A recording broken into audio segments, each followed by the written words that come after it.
ওকে, hello everyone. আশা করি আপনারা সবাই ভালোই আছেন। প্রিয় শিক্ষার্থীরা, আজকে আমি আপনাদের সুব্রত স্যার। আজকে আপনাদের ইংরেজি প্রথম পত্রের একটি নতুন টপিক নিয়ে আলোচনা করব। ঠিক আছে? এর আগের দিন আমরা আপনাদের টেক্সট বুক থেকে একটা লেসন নিয়ে আলোচনা করেছি। তো আজকে নতুন একটা লেসন নিয়ে আমরা আলোচনা করব এবং এই লেসনটা আমাদের কোন কোন কাজে লাগতে পারে সেটার বিষয়গুলো আমি আপনাদেরকে দেখিয়ে দিব, যাতে আপনারা পরীক্ষার জন্য একেবারে লেসনটাকে প্রিপেয়ার করতে পারেন। তো আজকে যে লেসনটা নিয়ে আমি কথা বলবো সেটা হচ্ছে আমাদের ইউনিট 3 লেসন 3। আবার বলছি ইউনিট 3। এখানে নামটা দেওয়া হচ্ছে ইউনিট 3 এবং এখানে বলা আছে ইভেন্টস এন্ড ফেস্টিভ্যালস। আবার বলছি ইভেন্টস এন্ড ফেস্টিভ্যালস। ঠিক আছে? সো ইভেন্টস মানে হচ্ছে ঘটনা। ইভেন্টস মানে হচ্ছে ঘটনা, ঠিক আছে, যেটা অলরেডি ঘটে গিয়েছে। তো এই ধরনের ঘটনাগুলো সম্পর্কে এই ইউনিট 3 তে আলোচনা করা হয়েছে। আবার বলা হয়েছে ফেস্টিভ্যালস। ফেস্টিভ্যালস মানে কি? উৎসব। তার মানে দুটো জিনিস, একটা হচ্ছে এই ইউনিটে আপনাদের সাথে ইভেন্টস নিয়ে আলোচনা হতে পারে, আবারও এই ইউনিটেই আপনাদের সাথে ফেস্টিভ্যালস নিয়ে আলোচনা হতে পারে। So the unit is 3 and we are going to discuss something about the events and festivals in this unit, and especially the lesson that we are going to discuss today, that is lesson 3। সেটা হচ্ছে lesson 3 এবং lesson 3 এর নাম হচ্ছে আমাদের 21st ফেব্রুয়ারি। ঠিক আছে? 21st ফেব্রুয়ারি lesson 3। এবং এটা মোটামুটি আমাদের সবারই জানা। এই লেসনটা আমাদের মোটামুটি সবারই জানা। আমরা এটার ইতিহাসটা জানি, মানে এর হিস্ট্রিটা জানি। কিন্তু ঘটনা হচ্ছে এই লেসনটা আমাদেরকে কয়েকটি উদ্দেশ্যে শিখতে হবে। প্রথম উদ্দেশ্য হচ্ছে আমাদের পরীক্ষাতে এই লেসন থেকে বেশ কয়েকবার কোশ্চেন এসছে বোর্ডে, এবং সামনেও কোশ্চেন আসার সম্ভাবনা যথেষ্ট বেশি। নাম্বার 2, আপনারা হয়তো জানেন যে আপনাদের পরীক্ষাতে প্যারাগ্রাফ তো খুব ইম্পর্টেন্ট একটা বিষয়, এবং যেখানে আপনাদের পরীক্ষাতে একটাই প্যারাগ্রাফ আসে, বোর্ড কোশ্চেনের কথা বলছি। তো এই প্যারাগ্রাফ যেহেতু একটাই আসবে, আর যেহেতু এই লেসনটা আমাদেরকে পড়তে হবে, তাহলে এই লেসনটাকে কিন্তু আমরা দুটা পারপাসে ইউজ করতে পারি বা দুটা ক্ষেত্রে ইউজ করতে পারি। একটা হচ্ছে আমাদের প্যারাগ্রাফ লার্নিং এর ক্ষেত্রে ইউজ করতে পারি, আরটা হচ্ছে আমাদের সিন প্যাসেজ হিসেবেও ইউজ করতে পারি। That means we can use this text or this passage both for our paragraph and for our same passage or same comprehension. ঠিক আছে? So the very first thing that we are going to learn, that is that there is something written here. এখানে কিছু লেখা আছে, যেমন এখানে বলা আছে ইন্টারন্যাশনাল মাদার ল্যাঙ্গুয়েজ ডে। তার মানে এই 21শে ফেব্রুয়ারিকে বলা হয় ইন্টারন্যাশনাল মাদার ল্যাঙ্গুয়েজ ডে, তার মানে আন্তর্জাতিক মাতৃভাষা দিবস। আবার বলছি 21শে ফেব্রুয়ারিকে বলা হয় আন্তর্জাতিক মাতৃভাষা দিবস। ঠিক আছে? সো এখানে ফ্রম দ্য পিকচার আমরা দেখতে পাচ্ছি যে এখানে একটা শহীদ মিনারের ছবি দেওয়া আছে। শুধু এটুকু জানলেই হবে না, আমাদের জানতে হবে যে এটার পেছনে তাৎপর্যটা কি এবং কেন বা কখন বা কিভাবে এই দিনটি আন্তর্জাতিক মাতৃভাষা দিবসের স্বীকৃতি দেয়। এই জিনিসগুলো আমরা এখান থেকে জানবো। That means we are on the way to learn the history behind 21st ফেব্রুয়ারি। আমরা 21 ফেব্রুয়ারির পেছনের হিস্ট্রি জানার পথে এখন। ঠিক আছে? সো দেখেন এখানে কিছু কোশ্চেন দিয়েছে। Look at the picture and talk about it. এই পিকচার সম্পর্কে দেখতে বলেছে এবং আপনাকে এটা বিষয়ে কিছু কথা বলতে বলেছে। So the first question is what's the picture about? এই ছবিটা কিসের? ইয়েস উই নো, আমরা জানি যে এটা হচ্ছে একটা কিসের ছবি? আমাদের শহীদ মিনারের ছবি, তাই না? Number 2, what's the place in the picture? এই ছবির জায়গাটা কোথায়? আপনাদের কি কারো আইডিয়া আছে যে এই ছবির জায়গাটা কোথায়? বাংলাদেশে এটা কোথায় হতে পারে? তা আমাদের স্কুল কলেজের বিষয়গুলো আলাদা। যেটা আমাদের জাতীয় শহীদ মিনার সেটা হচ্ছে আপনার ঢাকায়, ঢাকা বিশ্ববিদ্যালয় ক্যাম্পাসের ওখানে। ঠিক আছে? আচ্ছা, এখন the third question is here and it's saying why was it built? Why was it built? তাহলে এটা কেন তৈরি করা হয়েছে? So do you know anything about the history of its making? তাহলে এটার তৈরির পেছনে হিস্ট্রিটাকে তোমরা কিছু জানো? যদি না জানি তাহলে আমরা হয়তো বা এই প্যাসেজ থেকে আজকে জানতে পারবো। ঠিক আছে? তাহলে তিনটা কোশ্চেন: ছবিটা কিসের, ছবিটা কোথায় অবস্থিত, এবং ছবিটা এই যেটা দেখতে পাচ্ছি আমরা শহীদ মিনারটাকে, এটা কেন তৈরি করা হয়েছে, Y? So now we are going to read the passage and let's get started. চলো চলো আমরা এটাকে শুরু করে ফেলি।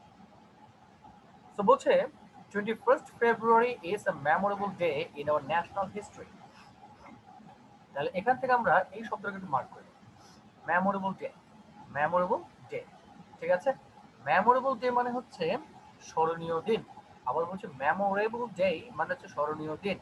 তো বলছে 21st February is a memorable day in our national history. আমাদের জাতীয় ইতিহাসে 21শে ফেব্রুয়ারি হলো একটি স্মরণীয় দিন। উই অবজার্ভ, তাহলে এখানে এই ওয়ার্ডটা আমাদেরকে মার্ক করে রাখতে হবে। উই অবজার্ভ, অবজার্ভ মানে হচ্ছে পালন করা, ঠিক আছে, পালন করা। তো বলছে we observe the day every year as international mother language day. এখন কি বলছে? উই অবজার্ভ মানে আমরা পালন করি, দ্য ডে মানে এই দিনটাকে, এই দিনটাকে আমরা পালন করি এভরি ইয়ার প্রত্যেক বছর, প্রত্যেক বছর এই দিনটাকে আমরা প্রত্যেক বছর পালন করি as international mother language day, আন্তর্জাতিক মাতৃভাষা দিবস হিসেবে। আবার বলছি we observe the day every year as international mother language day, এটাকে আমরা প্রত্যেক বছর আন্তর্জাতিক মাতৃভাষা দিবস হিসেবে পালন করি। সো এখানে একটা কথা না বললেই নয়, সেটা হলো যে এই জিনিসটাকেই কিন্তু আমরা প্যারাগ্রাফ হিসেবে ইউজ করতে পারি, যেটা আমি আপনাদেরকে আগেই বলেছি।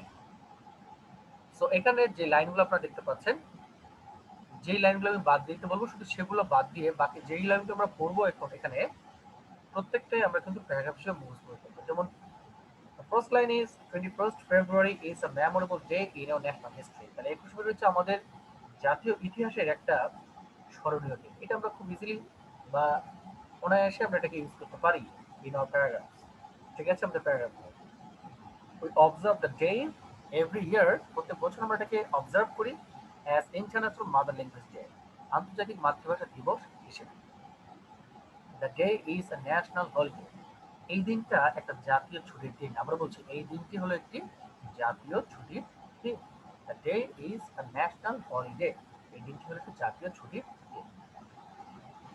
অন দিস ডে, তাহলে এখন এই জায়গাতে একটু আমরা মার্ক করে রাখবো অন দিস ডে, তার মানে এখানে কিন্তু প্রিপোজিশন ইন হয়, এখানে হয়েছে on. So point to be noted, এখানে আমরা প্রিপোজিশন হিসেবে ইউজ করব অন কে, ঠিক আছে। এটা মুখস্থ করে দেবো আমরা, একটা phrase, prepositional phrase, that is on this day.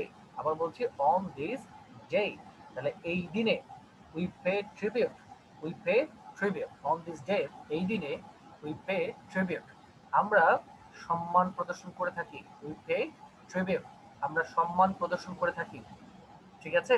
To the মার্টায়ার্স, to the মার্টায়ার্স, তাদেরকে, শহীদদেরকে সম্মান প্রদান করে থাকি। মার্টায়ার্স মানে শহীদ।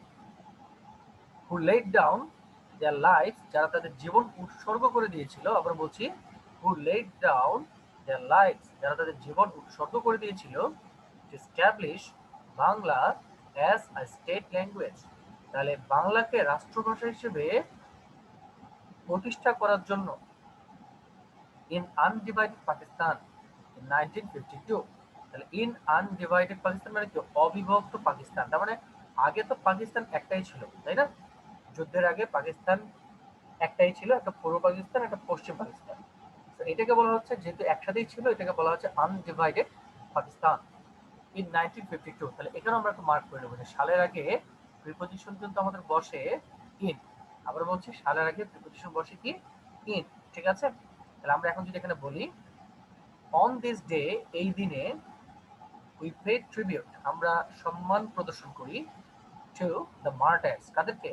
শহীদদেরকে সম্মান প্রদর্শন করি। হু লেড ডাউন দেয়ার লাইফ, যারা তাদের জীবন উৎসর্গ করেছিল।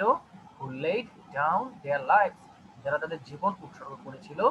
টু স্ট্যাবলিশ, প্রতিষ্ঠা করতে। টু স্ট্যাবলিশ, প্রতিষ্ঠা করতে। বাংলা কি প্রতিষ্ঠা করতে? বাংলাকে প্রতিষ্ঠা করতে অ্যাজ আ স্টেট ল্যাঙ্গুয়েজ, একটা রাষ্ট্রীয় ভাষা হিসেবে বাংলাকে প্রতিষ্ঠা করতে। In undivided Pakistan, in undivided Pakistan, এই অবিভক্ত পাকিস্তানে। ইন 1952, ইন 1952, 1952 সালে। ইন 1952, 1952 সালে। দ্য স্ট্রাগল মানে কি? এই সংগ্রামটি। আবার বলছি দ্য স্ট্রাগল, তার মানে এই সংগ্রামটি to achieve our language language rights. Language rights মানে বোঝানো হচ্ছে ভাষার অধিকার। সো আই রিপিট, রাইটস মানে হলো অধিকার, রাইটস মানে হলো অধিকার। এখানে বলছে the struggle to achieve our language rights, তাহলে ভাষার অধিকারকে অর্জন করতে যে সংগ্রামটি হয়েছিল, আমরা বলছি ভাষার অধিকারকে অর্জন করতে যে সংগ্রামটি হয়েছিল, the struggle to achieve our language rights is known as the language movement. এটাকেই বলা হয় মাতৃভাষা আন্দোলন বা ভাষা আন্দোলন। তাহলে এটা যদি তোমাদের পরীক্ষাতে কোশ্চেন আসে যে what do understand by the term language movement, তুমি ল্যাঙ্গুয়েজ মুভমেন্ট এই টার্মটা দ্বারা কি বুঝো, তাহলে আপনাকে বলতে হবে the struggle to achieve our language rights, তার মানে ভাষার অধিকারকে অর্জন করার জন্য যে সংগ্রামটা হয়, ইজ নোন, এটা পরিচিত বা এটা জানা হয় অ্যাজ দ্য ল্যাঙ্গুয়েজ মুভমেন্ট। তাহলে এটা কি হিসেবে, ভাষা আন্দোলন হিসেবে আমরা জানি। Let's get so let's read the next para. পরের প্যারাটা আমরা পড়ি। The seed of the language movement was shown on 21st March 1948. আবার বলছি, the seed of the language movement, the seed of the language movement, তার মানে মাতৃভাষার আন্দোলনে, sorry, ভাষা আন্দোলনের যে বীজ, সিড মানে হচ্ছে বীজ, আমরা বলছি সিড মানে হচ্ছে আমাদের বীজ, the seed of the language movement, তাহলে ভাষা আন্দোলনের বীজটি ওয়াজ শোন, এটা বপন করা হয়েছিল, আবার বলছি ওয়াজ শোন, এটা বপন করা হয়েছিল অন 21st মার্চ, 21শে মার্চে 1948, 1948 সালে 21শে মার্চ। তো আবার বলছি, the seed of the language movement was sown on 21st March 1948, তাহলে 1948 সালের 21শে মার্চ ভাষা আন্দোলনের বীজটি বপন করা হয়েছিল। ওয়েন, যখন Mohammad Ali Jinnah governor general of Pakistan, তার মানে এই যে মোহাম্মদ আলী জিন্নাহ দেখতে পাচ্ছি আমরা, এর পরিচয়টা এখানে পাশেই দিয়ে দেওয়া আছে, সেটা হলো গভর্নর জেনারেল অফ পাকিস্তান, যে কিনা পাকিস্তানের গভর্নর জেনারেল। আমরা বলছি the seed of language movement was sown on 21st March 1948, 1948 সালের 21শে মার্চে এই ভাষা আন্দোলনের বীজকে বপন করা হয়েছিল। ওয়েন, যখন মোহাম্মদ আলী জিন্নাহ, এবং এই আলী জিন্নাহকে the governor general of Pakistan, পাকিস্তানের governor general declared in a public meeting, যে কিনা একটা পাবলিক সমাবেশে ঘোষণা করেছিল, ইন ঢাকা, কোথাকার, ঢাকার, দ্যাট, যে Urdu would be the only state language of Pakistan. আমরা বলছি Urdu would be the only state language of Pakistan, তাহলে উর্দুই হবে পাকিস্তানের একমাত্র রাষ্ট্রীয় ভাষা। আবার বলছি উর্দুই হবে পাকিস্তানের একমাত্র রাষ্ট্রীয় ভাষা। তো এখানে বলা আছে the seed of the language movement was sown on 21st March 1948, when, যখন Mohammad Ali Jinnah the governor general of Pakistan declared, ঘোষণা করেছিল, ইন আ পাবলিক মিটিং, একটা পাবলিক মিটিং এ, ইন ঢাকা, কোথায়, ঢাকায়, that Urdu would be the only state language of Pakistan, Urdu পাকিস্তানের একমাত্র রাষ্ট্রীয় ভাষা হবে। The declaration raised a strong, তার মানে এই যে ঘোষণাটা দিল, এটাকে বলা হচ্ছে দ্য ডিক্লারেশন রেস্ট, উঠিয়েছিল, আর স্ট্রম, একটা ঝড় তুলেছিল, তার মানে স্ট্রম মানে কি, ঝড়। তো ঝড় তো আর ওঠানো হয় না, আমরা বলবো ঝড় তুলেছিল, ঝড় তুলেছিল, ঝড় তুলেছিল। তাহলে the declaration used a storm of protest, তাহলে এই ঘোষণাটি প্রতিবাদের একটি ঝড় তুলেছিল। ইন দ্য ইস্টার্ন পার্ট, কোথায়, পূর্ব প্রান্তে, অফ দ্য কান্ট্রি, ঠিক আছে, এই দেশে, আহ, এই দেশের পূর্ব, এই দেশে কি বলছে এখানে, অফ দ্য কান্ট্রি, এই দেশের পূর্ব অঞ্চলে একটা প্রতিবাদের ঝড় তুলেছিল। The protest continued non stop, তাহলে এই প্রতিবাদটি অনবরত চলতে থাকে, আবার বলছি the protest continued non stop, non stop, তাহলে এই প্রতিবাদটি অনবরত চলছিল। Gathering momentum day by day, gathering momentum day by day, এবং এটা আরো বেশি, মোমেন্টাম বলতে বোঝানো হচ্ছে যে এখানে গাঢ় বলা যাবে না, যে এটা আরো বেশি, এভাবে বলা যেতে পারে যে যেহেতু আন্দোলনটা আরো বেশি তীব্র হচ্ছিল, ঠিক আছে, gathering momentum day by day, it turned into a movement, পরবর্তীতে এটা একটা আন্দোলনের রূপ নেয়। আবার বলছি it turned into a movement, পরবর্তীতে এটা একটি আন্দোলনের রূপ নেয়। অ্যান্ড রিস্ট, এবং পৌঁছায় ইটস ক্লাইম্যাক্স, এবং তার চূড়ায় গিয়ে পৌঁছায় ইন 1952। তার মানে আন্দোলনটা শুরু হয়েছিল আমাদের 1948-এ গিয়ে, এবং এটা চূড়ান্ত পর্যায়ে গিয়ে পৌঁছায় ইন 1952। 1952 সালে এটা খুব চূড়ান্ত পর্যায়ে গিয়ে পৌঁছায় যায়। The government outlawed all sorts of public meeting, নিষিদ্ধ করে দেওয়া, আউটলড মানে নিষিদ্ধ করে দেওয়া। The government outlawed all sorts of public meetings, তাহলে গভর্নমেন্ট কি করে, সকল ধরনের পাবলিক মিটিংকে নিষিদ্ধ করে দেয়। অ্যান্ড র্যালিস, এবং র্যালিকেও নিষিদ্ধ করে দেয়, মানে বাইরে কোনো র্যালি নিয়ে বের হওয়া যাবে না, টু স্টপ ইট, এটাকে বন্ধ করে দেওয়ার জন্য। আবার বলছি, the government outlawed all sorts of public meetings and rallies to stop it, তাহলে গভর্নমেন্ট সকল ধরনের পাবলিক মিটিং এবং র্যালিকে বন্ধ ঘোষণা করে দেয়। Next, the students of Dhaka university defied the law, তাহলে ঢাকা বিশ্ববিদ্যালয়ের শিক্ষার্থীরা এই আইনটিকে ভঙ্গ করে, ডিফাইড মানে ভঙ্গ করে দেওয়া, ঠিক আছে। আবার বলছি, the students of Dhaka university defied the law, Dhaka বিশ্ববিদ্যালয়ের শিক্ষার্থীরা এই আন্দোলনকে কি করে, ভঙ্গ করে দেয়। And brought out a peaceful protest and brought out a peaceful protest, এবং তারা একটা শান্তিপূর্ণ মিছিল বের করে। আবার বলছি, and brought out a peaceful protest, এবং তারা একটা শান্তিপূর্ণ শান্তিপূর্ণ আন্দোলনের ডাক দেয়। প্রসেশন মানে মিছিল, অন 21 ফেব্রুয়ারি 1952, তাহলে 1952 সালের 21 ফেব্রুয়ারি ঢাকা বিশ্ববিদ্যালয়ের ছাত্ররা আইনটা ভঙ্গ করে তারা একটি শান্তিপূর্ণ মিছিলের ডাক দেয়। when the procession মানে কিন্তু মিছিল, ঠিক আছে, when the procession reached near Dhaka medical college, যখন এই আন্দোলনটি ঢাকা মেডিকেল কলেজের সামনে গিয়ে পৌঁছায় বা কাছে গিয়ে পৌঁছায়, the police opened fire on the students, তাহলে পুলিশ কি করে, সেখানে গুলি বর্ষণ করা শুরু করে। আমরা বলছি, পুলিশ কি করে, সেখানে গুলি বর্ষণ করা শুরু করে, এবং এটাকে বলা হচ্ছে the police open fire on the students, police কি করে, এই ছাত্রদের উপরে গুলি বর্ষণ করা শুরু করে।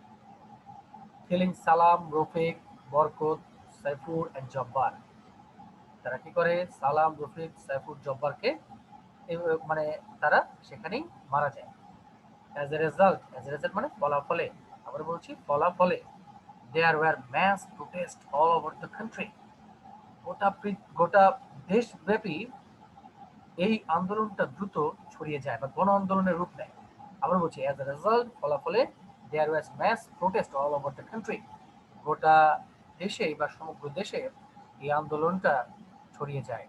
The government had to declare, এবং গভর্নমেন্টকে ঘোষণা করতে বাধ্য হতে হয় Bangla as a state language, Bangla একটা রাষ্ট্রভাষা, এবং গভর্নমেন্ট মানে ঘোষণা দিতে বাধ্য হয় যে বাংলা একটা রাষ্ট্রভাষা হিসেবেই থাকবে। This kindled the sparks of the independence, kindled মানে এটাকে প্রজ্বলিত করা, স্পার্কস মানে স্ফুলিঙ্গ, তাহলে এটা the independence of movement of Bangladesh, তার মানে এই যে এখান থেকেই, এই ভাষা আন্দোলন থেকেই কিন্তু আমাদের স্বাধীনতার আন্দোলনের শুরু, ঠিক আছে। আর এখান থেকেই শুরু হয় আমাদের আন্দোলন, কাদের বিপক্ষে, ওই পাকিস্তানের বিপক্ষে, এবং এখান থেকে কিন্তু আমরা আস্তে আস্তে ইন্ডিপেন্ডেন্স মুভমেন্টে গিয়ে আমরা ওখানে গিয়ে 9 মাস যুদ্ধ করার পর আমরা স্বাধীনতা পাই। সেই জন্য বলছে this kindled the sparks of independence movement of Bangladesh, তাহলে এইটা বাংলাদেশের স্বাধীনতা আন্দোলনকেও কি করে, আরো বেশি প্রজ্বলিত করে, ঠিক আছে, বা এটাকে আরো বেশি যেটা বলবো যে তীব্র করে তোলে, ঠিক আছে। সো এই ছিল আমাদের, এটা আবার বলছি, এটা কিন্তু আমাদের পার্ট 1, এই যেখানে দেওয়া আছে পার্ট 1, এখান থেকে আমাদের ছিল পার্ট 1, ঠিক আছে। আচ্ছা, এখন এখানে এখানে এখান থেকে যেমন আমরা এই যে এখানে একটা আমরা কাজ করতে পারি যে match the words with there meanings, তাহলে এখান থেকে আমরা কিছু ওয়ার্ড মিনিং কে ম্যাচ করতে পারি। যেমন এখানে বলা আছে ট্রিবিউট, আমি আগে বলেছিলাম ট্রিবিউট মানে হচ্ছে আমাদের যে সম্মান করা, তাই না। তাহলে আমরা এখানে বলতে পারি ট্রিবিউট মানে হতে পারে an act to show respect or admiration, কারো প্রশংসা করা বা কারো সম্মান করা। ঠিক আছে? ক্লাইম্যাক্স মানে চূড়ান্ত। ঠিক আছে? ক্লাইম্যাক্স মানে চূড়ান্ত। তাহলে আমরা এখানে বলতে পারি the most exciting point in time, the most exciting point in time, climax. Outlaw, ঠিক আছে? আউটল, এই যে আউটল মানে আমরা বলতে পারি টু রিফিউজ টু অবে, মানে তারা এটা মানতে অবাধ্য হয়েছিল, আউটল। ঠিক আছে? আচ্ছা, তারপরে আসি আমরা এখানে পেছন থেকে আসি একটু মোমেন্টাম। মোমেন্টাম মানে কি বলেছিলাম? যেমন এখানে আমাদের মোমেন্টাম শব্দটা ছিল না? মোমেন্টাম আমি একটু দেখাই আপনাদেরকে এখান থেকে, সেন্টেন্স থেকে। মোমেন্টাম কোথায় ছিল? এই যে মোমেন্টাম। আচ্ছা, gathering momentum day by day, the protest continued non stop gathering momentum day by day. ঠিক আছে? তাহলে আমরা এখান থেকে বলতে পারি মোমেন্টাম মানে কি হতে পারে? To cause or to stimulate, এই যেটা হতে পারে to cause or to stimulate. ঠিক আছে? মানে এটাকে আরো বেশি বাড়িয়ে দেওয়া, আরো বেশি বাড়িয়ে দেওয়া। আবার বলছি আরো বেশি বাড়িয়ে দেওয়া। ঠিক আছে? তারপর আমরা বলি এখানে রিল্যান্ট, রিল্যান্ট। ঠিক আছে? রিল্যান্ট মানে আমরা এখানে বলতে পারি এখানে এটা বলা যাবে টু গিভ ইন। ঠিক আছে? টু গিভ ইন, এটা বলা যাবে টু গিভ ইন। ওকে? আচ্ছা, তারপর এখানে যেমন একটা লাস্ট একটা ওয়ার্ড আছে প্রভোক, এখানে একটা ওয়ার্ড আছে প্রভোক। এই প্রভোক শব্দের মানে আমরা বলতে পারি এখানে the ability to keep increasing and developing, the ability to keep increasing and developing. So যাক এখানে এই জিনিসগুলো আমরা জানে রাখবো, এবং এর পরের দিন আমরা এটার দ্বিতীয় পার্ট নিয়ে আলোচনা করার চেষ্টা করবো। ঠিক আছে? পরের দিন আমরা এটা দ্বিতীয় পার্ট নিয়ে আলোচনা করবো, সেটা হচ্ছে আমাদের ইন্টারন্যাশনাল মাদার ল্যাঙ্গুয়েজ ডে 2। এটা আমাদের পরের লেসনেই আছে। সো এই পর্যন্ত আপনারা একটু বাসায় ভালো করে পড়ে ফেলবেন, and hope to see you again in the next class. ঠিক আছে? ভালো থাকবেন, সুস্থ থাকবেন। Thank you.